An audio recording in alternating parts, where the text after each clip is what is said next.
দ্রব্য সম্পর্কে রেনে ডেকার্তের মতবাদ এবং তার সমালোচনা। আজকের আমি এই বিষয়টা নিয়ে আলোচনা করব।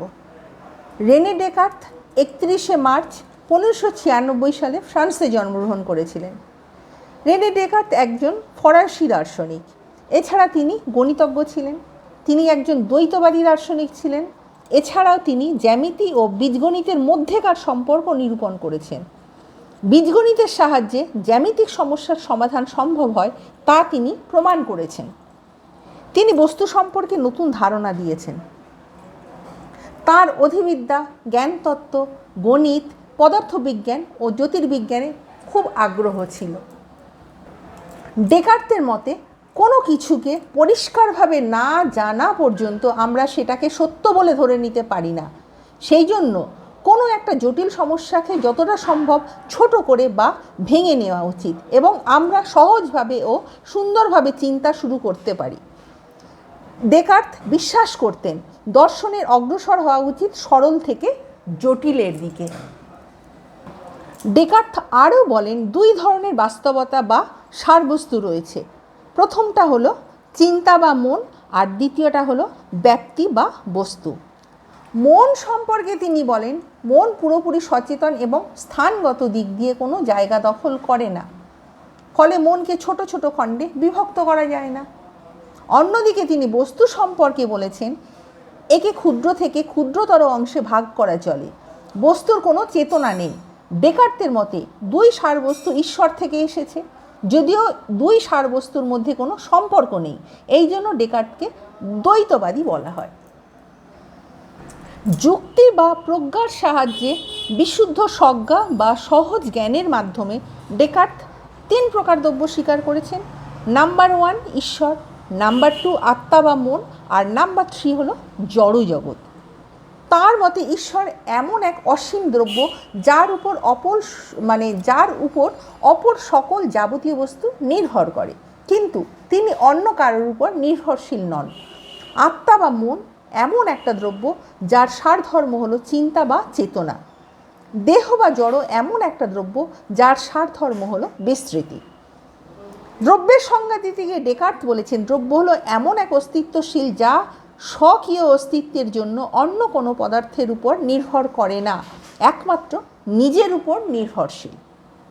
এই অর্থে প্রকৃতপক্ষে ঈশ্বরই একমাত্র পরম ও পূর্ণ দ্রব্য, কারণ তিনি স্বয়ম্ভূ, যেটাকে ইংলিশে বলা হয় সেলফ কজড। এই জন্য অন্য কোনো সত্তার উপর তাঁর অস্তিত্ব নির্ভর করে না, বরং অন্য সকল পদার্থ তাঁর উপর নির্ভরশীল। মন ও জড় বস্তু উভয় ঈশ্বর কর্তৃক সৃষ্ট।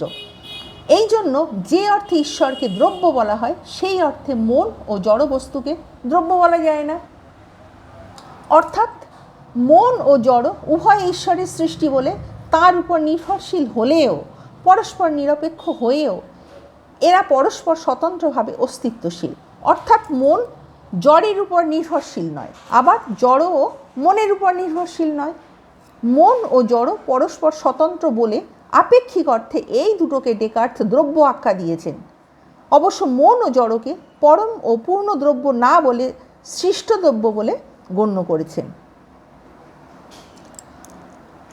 ডেকার্তের মতে দ্রব্যকে একমাত্র গুণের মাধ্যমে জানা যায়। এই গুণ হলো দ্রব্যের সারধর্ম, কোনো আগন্তুক ধর্ম নয়, কারণ গুণ আবশ্যিকভাবে দ্রব্যের মধ্যে নিয়ত আশ্রিত। এই জন্য গুণ ব্যতীত দ্রব্যকে চিন্তা করা যায় না এবং এর অস্তিত্বও থাকতে পারে না। গুণ আবার নিজেকে বিভিন্নভাবে প্রকাশিত করে। গুণের এই বিভিন্ন বিকাশকে আকৃতি বা ধরন, ইংলিশে যেটাকে বলা হচ্ছে মোডস। আকৃতি বা ধরন পরিবর্তনশীল, কিন্তু গুণ অপরিবর্তনশীল। ঈশ্বর অপরিবর্তনীয় বলে তার আকৃতি বা ধরন নেই, কিন্তু জড় ও মন এই দুটো দ্রব্যের আকৃতি বা ধরন আছে। চিন্তা বা চেতনা মন রূপে দ্রব্যের গুণ বা সারধর্ম, মানে চিন্তা বা চেতনাটা হলো মন রূপ দ্রব্যের গুণ বা সারধর্ম। আর অনুভূতি, ইচ্ছা, কামনা ইত্যাদি মনের ধরন বা আকৃতি। সেই রকম বিস্তৃতি জড়ের গুণ, আর মূর্তি, অবস্থান, গতি ইত্যাদি জড়ের ধরন বা আকৃতি। মন চেতনা ছাড়া থাকতে পারে না, কিন্তু ইচ্ছা, অনুভূতি ইত্যাদি ছাড়া থাকতে পারে। আবার জড় বিস্তৃতি ছাড়া থাকতে পারে না, কিন্তু এর বিশেষ বিশেষ মূর্তি, গতি ইত্যাদি ছাড়াও থাকতে পারে। বর্ণ, গন্ধ, শব্দ প্রভৃতি জড়দ্রব্যের গৌণগুণ বা ধরনবাদ, মোডস যেটাকে বলা হয়, এর সারধর্ম নয়, কারণ এগুলোর পরিবর্তন বা বিলুপ্ত হলেও জড়দ্রব্যের পরিবর্তন বা বিলুপ্ত ঘটে না। কিন্তু বিস্তৃতির অপসারণ হলেও জড় ও আবশ্যিকভাবে ধ্বংস হবে।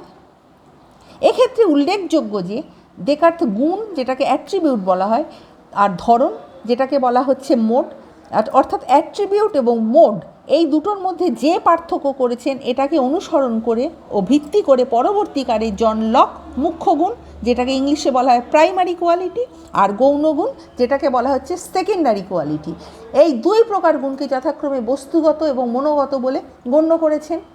অর্থাৎ মুখ্য গুণ দ্রব্যকে আশ্রয় করে থাকে, আর গৌণগুণ ব্যক্তি বা জ্ঞাতার জ্ঞান সাপেক্ষ, এর বস্তুনিষ্ঠ কোনো ধর্ম নেই। লকের এই মতবাদের আভাস ডেকার্তের দর্শনের মধ্যে নিহিত রয়েছে, পরিষ্কার বোঝা গেল। পরিশেষে এটা উল্লেখযোগ্য যে পাশ্চাত্য দর্শনে প্লেটো এবং অ্যারিস্টটল ঈশ্বর ও জড়কে দুটো স্বতন্ত্র দ্রব্যরূপে গণ্য করে দ্বৈতবাদের সূচনা করেছেন, অর্থাৎ ডুয়ালিজমের সূচনা করেছেন। পরবর্তীকালে ডেকার্ত জড় বা দেহ ও মন এই দুটোকে পরস্পর নিরপেক্ষ স্বতন্ত্র দ্রব্যরূপে স্বীকার করে দ্বৈতবাদের পুনঃপ্রতিষ্ঠা করেছিলেন। তার মতে জড় ও মন পরস্পর দুটো বিরোধী স্বতন্ত্র দ্রব্য, কারণ জড়ের সারধর্ম হলো চেতনাহীন বিস্তৃতি এবং মনের সারধর্ম হলো বিস্তৃতিহীন চেতনা। মন স্বাধীন ও সক্রিয়, এটা স্বকীয় উদ্দেশ্য দ্বারা পরিচালিত হয়, কিন্তু জড়ের কোনো স্বাধীন গতিশীলতা নেই, এটা সম্পূর্ণভাবে যান্ত্রিক নিয়মাধীন। জড়দ্রব্য বিস্তৃতি সম্পন্ন বলে এটা স্বরূপত নিষ্ক্রিয়, আর জড়বস্তুকে আমরা যেখানেই রাখবো সেইভাবে থাকবে, সুতরাং জড়বস্তু সম্পূর্ণভাবে নিষ্ক্রিয়। দ্বৈতবাদ গ্রহণে আমাদের প্রধান অসুবিধা হলো জড় ও মন স্বরূপত, এই দুটো স্বরূপত স্বতন্ত্র, পরস্পর নিরপেক্ষ ও বিরোধী দ্রব্য হলে এদের মধ্যে বাস্তবিক ক্ষেত্রে যে ঘনিষ্ঠ সম্পর্ক বিদ্যমান তা ব্যাখ্যা করা কঠিন হয়। ডেকার্ত অবশ্য বলেছেন দেহ ও মনের মধ্যে কার্যকারণ সম্পর্ক রয়েছে। মস্তিষ্কের মধ্যে অবস্থিত পাইনিয়ার গ্ল্যান্ডের মাধ্যমে দেহ ও মনের মধ্যে পারস্পরিক ক্রিয়া ও প্রতিক্রিয়া ঘটে এবং এরই ফলে দেহ ও মনের মধ্যে এবং মন ও দেহের মধ্যে পরিবর্তন ঘটাতে পারে। অর্থাৎ দেহ মনের তিনি সম্পর্ক ব্যাখ্যা করতে গিয়ে তিনি পাইনিয়াল গ্ল্যান্ডকে টেনে এনেছেন। তাই সমালোচকরা বলছে কিন্তু দেহ ও মন যদি পরস্পর বিরোধী ধর্মী স্বতন্ত্র দ্রব্য হয়, তাহলে এদের মধ্যে পারস্পরিক ক্রিয়া ও প্রতিক্রিয়া কিভাবে সাধিত হবে তা আমাদের বোধগম্য হয়নি। আমার ভিডিও তোমাদের ভালো লাগলে লাইক, কমেন্ট, শেয়ার এবং সাবস্ক্রাইব করতে ভুলো না। নেক্সট টাইম আমি আরও একটা নতুন ভিডিও নিয়ে তোমাদের সামনে উপস্থিত হব।